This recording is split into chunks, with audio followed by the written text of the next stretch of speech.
Ladies and gentleman, boys and girls, क्या आप लोग तैयार हैं हमारे टाइम की सबसे ग्रेटेस्ट मिस्ट्री को समझने के लिए?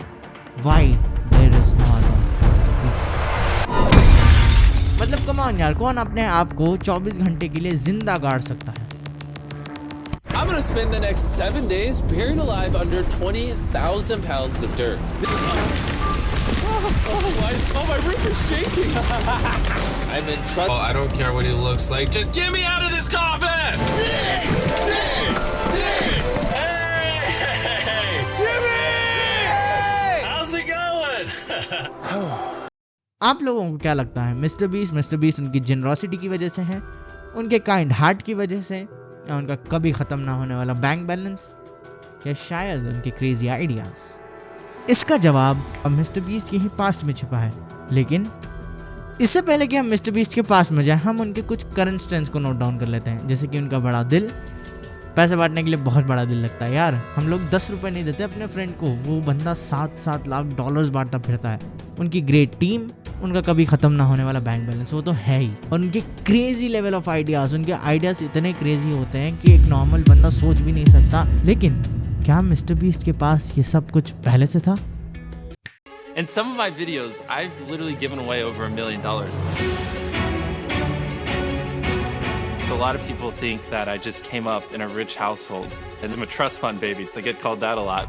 In reality, my mom was in the military. She was a single mom and she worked a lot. What's up, guys? What's up, guys? What's up, guys? I basically did YouTube videos for years without making any money. When I first started, the videos were horrible, and then they slowly got less and less horrible throughout the years.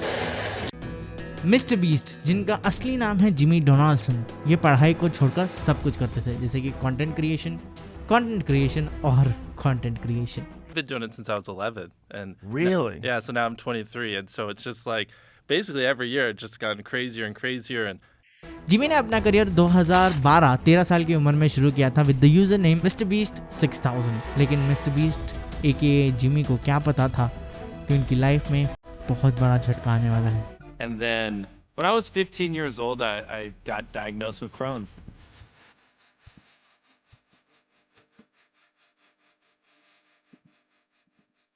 It was pretty rough. Basically, your intestines are inflamed, and because they're inflamed, you don't process food as well. So if I eat something, it would just go right through me, like literally within a day. And because it's so inflamed, it's like someone's just dragging like a knife across your stomach. So it's super painful. Jimmy's diagnosis of Crohn's was earth-shattering. The weight loss, the loss of energy, all those facets of Crohn's attacked him really, really bad. And it was a pretty serious situation. I went from like 180 pounds down to 139. I remember 139 because that was my lowest, which at 6'2" was like a frail little twig. I mean, I barely could get out of bed. I had no energy to do anything. I didn't even want to go to school.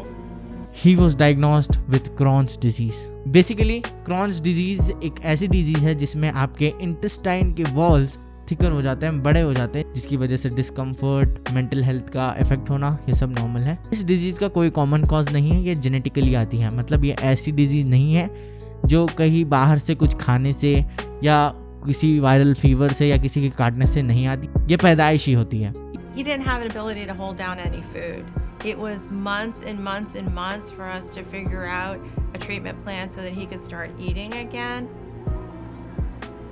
Playing baseball was pure torture, especially with the medicine I was on. I was always thrown up behind the dugout, and I always had to go use the bathroom a bunch during the games. I probably would have tried to play baseball in college, but because of Crohn's, it definitely changed the trajectory. And I was like, all right, I'm done with that. And then I just went all in on YouTube, and I was beyond obsessed. Hey, you! Subscribe! इसी के साथ mister beast की financial condition भी उतनी ही थी जितने हम सबके मार्क्स होते हैं। टॉपर्स की बात नहीं कर रहा। मिस्टर बीस्ट की फाइनेंशियल, फिजिकल और मेंटल कंडीशन बहुत खराब हो रही थी। लेकिन इस 13 साल के बच्चे को क्या पता था कि एक दिन he will be the number 1 YouTuber of the world. He will be the king of YouTube.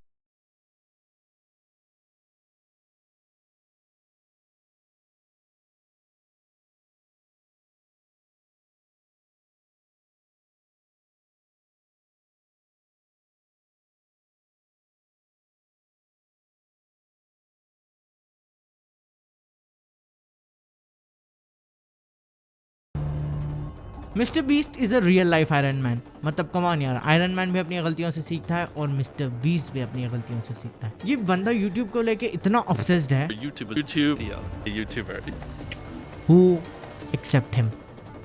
इतना ऑब्सेस्ड बंदा, और मुझे यूट्यूब के लिए एक और दिखा दो, बना देंगे उसको नेक्स्ट मिस्टर बीस्ट। नहीं हो सकता यार, इतना पागलपन यूट्यूब को लेकर इस बंदे में है, इसलिए ये नंबर 1 है। लेकिन यहीं पर एक सवाल आता है, does mister beast fail? There's so many years of like pent up trying and failing. I had almost just accepted I'm just gonna try and fail forever. The thought of actually hitting it was like such a fairy tale dream. I started making videos at 11 and I was probably like 19. So that's like 8 years of just non-stop failing. It didn't feel real. It's like I just played slots for like 8-9 years and then eventually I just hit like, oh, I get how the slot machine works. You pull it at this time every day. अगर आप लोग YouTube start कर रहे हो तो mister beast से greatest example आपके लिए हो नहीं सकता। हर बंदा मिस्टर बीस्ट को रोल मॉडल मान के चलता है जब वो YouTube स्टार्ट कर रहा है, लेकिन mister beast is the greatest failure in the history of YouTube.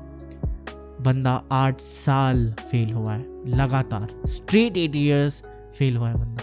Like, yeah, probably like back in the day, like 1 out of every 4 videos we filmed just never got uploaded because they were just not good. Yeah, because especially when I was like 19 and 20, like I had no idea, right? You know, like I'd come up with an idea, let's climb a building with plungers, right? And then, you know, you can't do it, all right? So that's an example of one that failed. लोग कहते हैं कि mister beast को तो 200, 300, 400 million views आ जाता है, मुझे क्यों नहीं आते? मैं क्यों सक्सेसफुल नहीं हो पाता यूट्यूब पर? ये वो लोग हैं जो 2-3 वीडियोस महीने के अपलोड कर देते हैं और फिर 4-5 महीने कुछ अपलोड नहीं करते और कहते हैं कि मिस्टर बीस्ट जैसी सक्सेस चाहिए। कैसे मिलेगी यार? मुझे बताओ, किसी भी बंदे को अगर क्रॉन डिजीज है, उसकी फाइनेंशियल कंडीशंस की वाट लग चुकी है और वो 8 साल से लगातार फेल हो रहा है, क्या फिर भी एक इंसान उसी इंडस्ट्री में रहकर उसी मेहनत, उसी लगन, उसी कंसिस्टेंसी के साथ काम करेगा? कौन कर पाएगा यार? कोई नहीं कर सकता। कोई पागल ही ये काम कर सकता है। I hope you got the answer why there is no other Mister Beast. कोई इतना पागल अगर आया तो दूसरा मिस्टर बीस्ट भी मिल जाएगा, लेकिन इस बेंचमार्क को ब्रेक करना बहुत मुश्किल है। आज की वीडियो में बस इतना ही, मिलता है अगली वीडियो में। Stay tuned with Rockstar beast.